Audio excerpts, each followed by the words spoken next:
Myasthenia gravis is a neuromuscular disorder characterized by weakness and fatigability of skeletal muscles. The underlying defect is a decrease in the number of available acetylcholine receptors at neuromuscular junctions, due to an antibody-mediated autoimmune attack.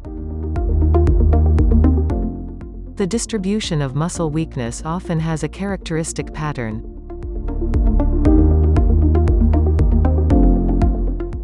The cranial muscles, particularly the lids and extraocular muscles, are typically involved early in the course of myasthenia gravis.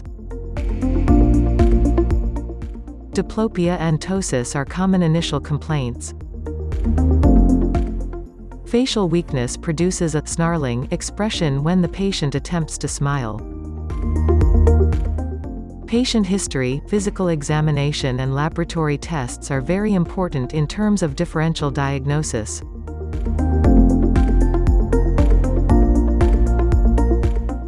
Anticholinesterase produce at least partial improvement in most patients. Immunosuppression and thymectomy can also help in treatment. Do you want to learn myasthenia gravis in detail? Yes. Subscribe sqadia.com to watch complete lecture.